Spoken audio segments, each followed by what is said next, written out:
welcome, selamat datang di Tiang Jauh, podcast bola untuk semua. Dari bola adalah teman. I'm your host Popok Kusen, bukan pandit. Dan kita akan ngebahas review pertandingan Premier League maupun FA Cup minggu lalu ya. Sekaligus akan udah itu aja sih, sama cerita beberapa berita yang ada. Soalnya minggu ini kebetulan international break ya, jadi nggak ada pertandingan. Jadi hari ini ya tidak ada preview untuk pertandingan weekend nanti. Kalau tim nasional, gue rada males sih sebenarnya kalau belum turnamennya. Oke, jadi langsung aja kita mereview. Sebelum itu mulai, ada berita yang cukup bikin deg-degan buat Man City karena Erling Haaland itu kemarin waktu latihan sama Norwegia katanya cedera. Dia menggangin kaki gitu setelah kena knock ya, kena benturan, kemudian dia nggak ikut latihan lagi. Nah, menurut dokter timnas Norwegia sih katanya nggak usah khawatir. Nah, memang wajib khawatir ya, karena 12 hari lagi atau weekend depan itu City akan berhadapan dengan Arsenal yang merupakan pertandingan penting juga nih buat Liga Inggris nanti. Jadi ya katanya sih nggak parah menurut dokternya Norwegia. Gue sih nggak terlalu khawatir ya, masih ada waktu 12 hari. Menurut gue sih aman sih, Haaland tetap bakal main untuk nanti ngelawan City ya. Oke, tapi udah kita mulai dulu sekarang review FA Cup dan Premier League weekend kemarin. Yang pertama kita mulai, boleh dibilang highlight dari weekend kemarin ya, yaitu Man United melawan Liverpool di perempat final Piala FA. Dan akhirnya Man United berhasil menang 4-3. Menurut gue ini pertandingan seru banget ya. Dan ini skor 4-3 ini terutama sangat manis buat Man United sih gue bilang. Karena United itu kan musim ini kesulitan mencetak gol ya. Gol mereka di Premier League itu lebih sedikit dibandingkan Luton yang merupakan papan bawah gitu, peringkat bawah zona degradasi. Nah, golnya tuh lebih banyak Luton daripada Man United. Jadi ini terasa manis ya, berhasil ngegolin 4. Anthony setelah sekian lama gak bisa ngegolin. Amad Diallo pencetak gol kemenangan, itu mencetak gol keduanya untuk Man United dan membawa Man United lolos ke semifinal. Dan yang menarik dari pertandingan ini adalah karena si Ten Hag ini kemarin berani banget sih MU-nya ini mainnya menyerang, men. Mereka lebih banyak winger daripada back sayapnya yang main di formasi ini, dan kelihatan berani gitu. Kobbie Mainoo juga penampilannya bagus dan akhirnya dipanggil ke timnas Inggris ya untuk pertandingan persahabatan ke depan.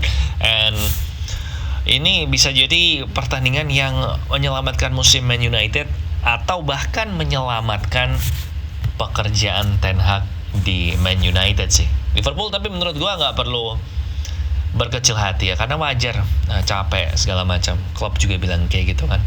Dan di perempat final yang satunya ada Chelsea lawan Leicester yang juga menghibur ya ini pertandingannya. Chelsea akhirnya mengalahkan Leicester setelah sempat bikin stres ya si Leicester ini. Tapi yang seru dari ini ada gol bunuh diri yang lumayan spektakuler, terus ada kartu merahnya di situ. Dan walaupun Leicester ini sempat mengancam untuk mengungkap beberapa kelemahannya Chelsea, tetapi akhirnya mereka terlihat kesulitan yang menurut gua wajar ya, karena tim Championship kalau ketemu melawan tim Premier League kan memang harusnya wajar kalau kesulitan. Nah, Leicester perlu juga memperkuat lini pertahanan mereka sih kalau gue lihat di sini, kalau mereka pengen bisa promosi ke Premier League atau bahkan untuk bertahan lagi di Premier League habis promosi. Nah, mereka perlu buat memperkuat defense-nya mereka. And then masih di FA Cup ada Manchester City melawan Newcastle, dan ini adalah pertandingan yang menurut gue nilai positif buat kedua kiper cadangan masing-masing tim, dari Stefan Ortega dan Martin Dubravka. Dua-duanya main bagus nih waktu City lawan Newcastle ini. Mereka tenang, mengendalikan permainan, membuat beberapa penyelamatan penting.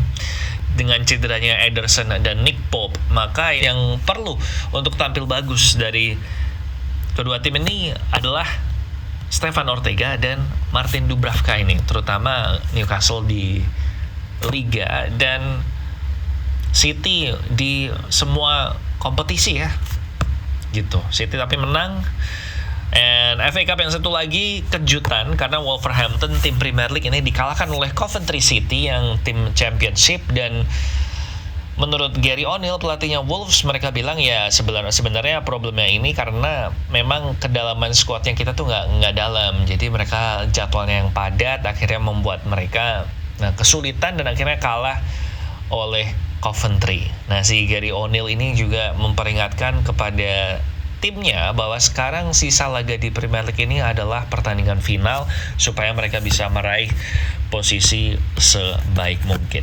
So, itu tadi perempat final FA Cup, dan semifinalnya nanti mempertemukan Man United lawan Coventry, kemudian Chelsea melawan Manchester City. Semifinalnya akan diadakan di Wembley, dan gue bilang yang berpotensi untuk lolos di atas kertas itu adalah Man City dan Man United. Nah, tapi bola itu bundar, gue sih berharap yang nggak lolos itu City aja, jadi finalnya MU lawan Chelsea, karena peluang lawan Chelsea lebih bagus sih daripada peluang lawan City ya sebagai fans MU. Tapi ya MU tetap harus fokus dulu dengan cara fokus ke Coventry ini, karena Coventry kalau diremehkan, FA Cup tuh selalu punya magisnya, selalu punya keajaibannya, jadi kalau nggak hati-hati bisa aja jadi kalah nih si MU sama Coventry. Oke, nah kita pindah ke Premier League. Cuma ada 4 pertandingan gara-gara kemarin perempat final FA Cup ya. Jadi ada West Ham Aston Villa, pertandingan yang penuh dengan VAR. VAR-nya ini tuh, gue tuh sekarang ngerti deh. Sekarang kritikan orang ke VAR itu sudah berubah lebih detail menjadi kurang cepat ngambil keputusannya. Jadi di West Ham lawan Aston Villa ini, mereka menganulir golnya West Ham tuh butuh waktu lama banget, dan itu kan membunuh momentum ya. Sementara olahraga itu kan identik dengan momentum kan. Dan sama David Moyes dan juga Zaniolo juga bilang di habis pertandingan kalau ya ini memang pengaruh besarnya VAR ini nih membuat kita jadi kesulitan blablabla. And then next ada Tottenham lawan Fulham, yang menurut gue kejutan karena Tottenham ternyata dibantai oleh Fulham 3-0 ya.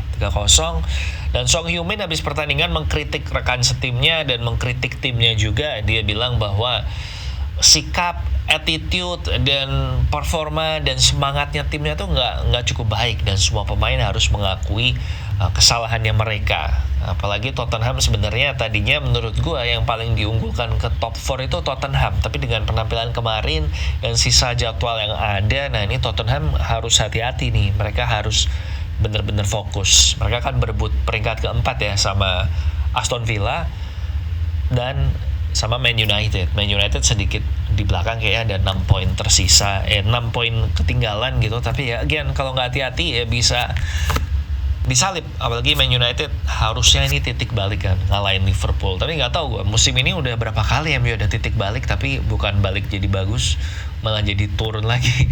Gue nggak tahu deh. Dan ada siapa ya? Burnley, Brentford, Luton, Nottingham Forest, yang saya tidak begitu nonton karena kurang menarik ya perhatiannya. Jadi weekend kemarin gue emang banyak nonton di FA Cup-nya sih. So gitu aja untuk Tiang Jauh hari ini. Kita akan ketemu lagi Tiang Jauh minggu depan. Kita akan ngebahas big match Arsenal lawan Man City, mempreview soal itu, and gitu aja. Jangan lupa klik like, subscribe, dan follow channel Bola Adalah Teman. Minggu ini kita juga ada 1 video lagi. Jadi seminggu di Bola Adalah Teman itu ada 2 video. Yang satu Tiang Jauh dan yang satu Bola Adalah Teman, akan membicarakan tentang fakta-fakta sepak bola. Oke, di sini Popo Kusen. Thank you for watching and I'll see you when I see ya.